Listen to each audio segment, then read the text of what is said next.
All right, we have one of the kings of comedy, DL Hughley's in the house. Hey, What's man. good? How you doing, Vlad?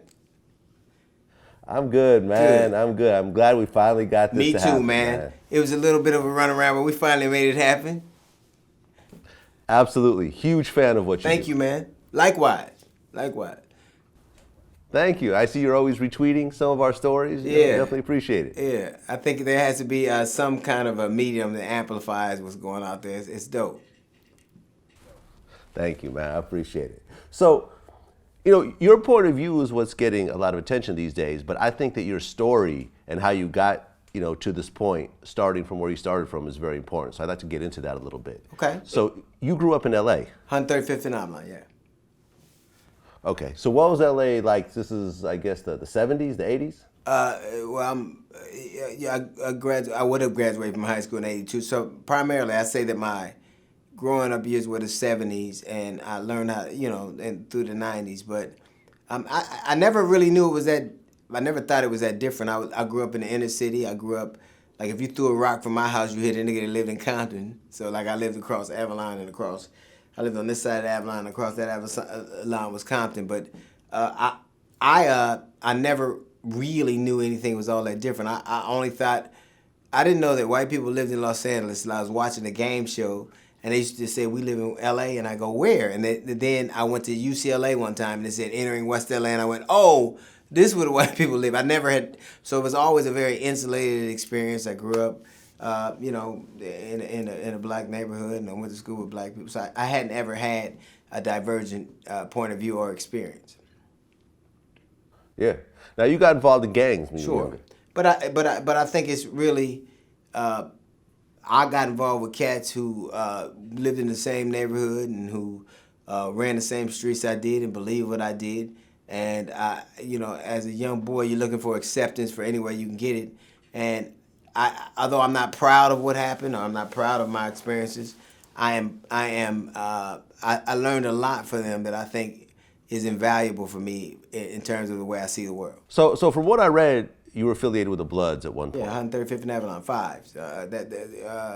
135th and Avalon, neighborhood called the 135s. It was where I grew up. The name of my production is 5 Times. The company is 5 Times Productions.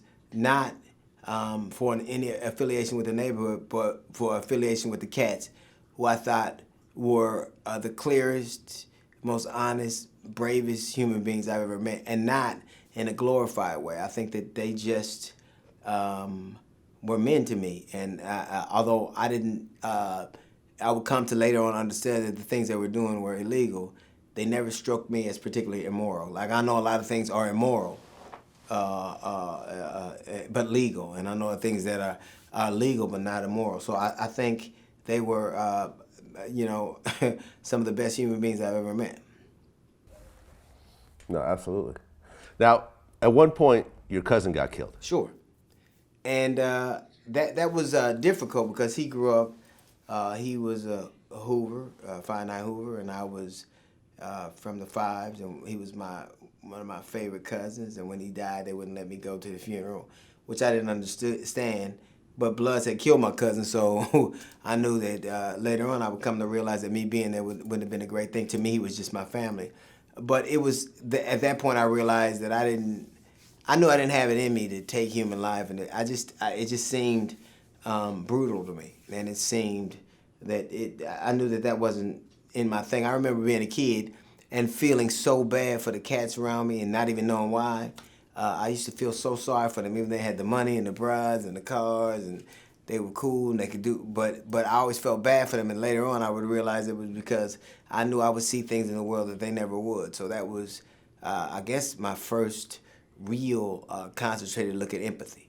After losing your cousin to that situation, Sure. Was that when you just basically said, okay, I'm done with the whole gang thing? Yeah. I knew it wasn't in my, I didn't have that in my spirit to just be so wantonly brutal and just take people away from their loved ones. That just wasn't in my thing.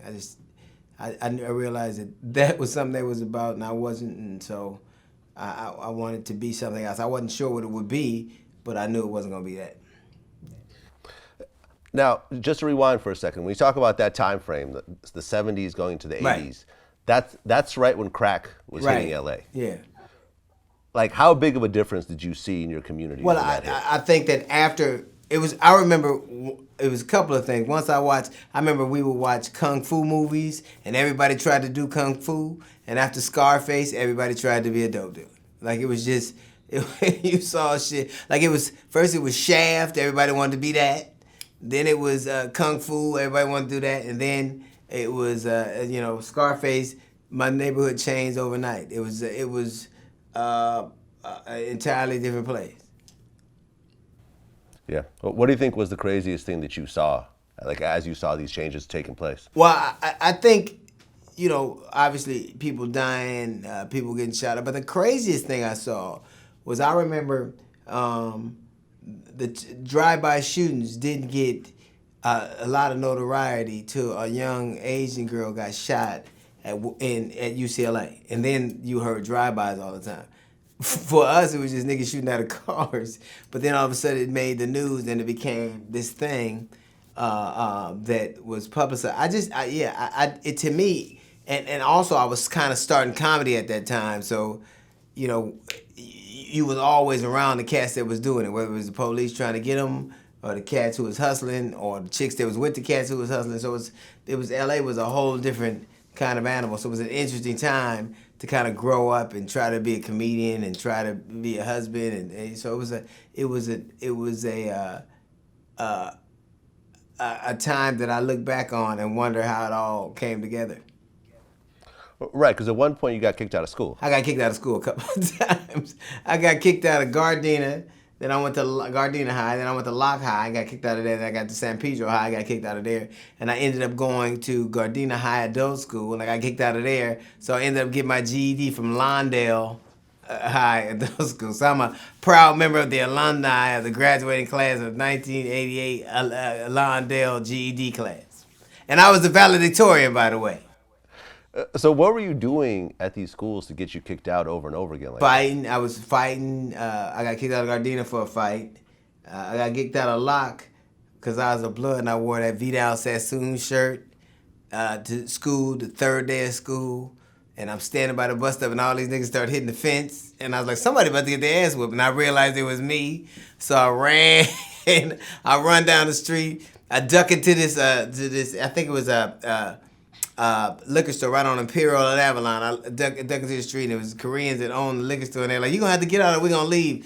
And I'm like, "Bitch, you can call the police. I'm not going nowhere, right?" So all these people was outside, and my father happened to walk in, getting ready to buy some beer and a little bit of whiskey.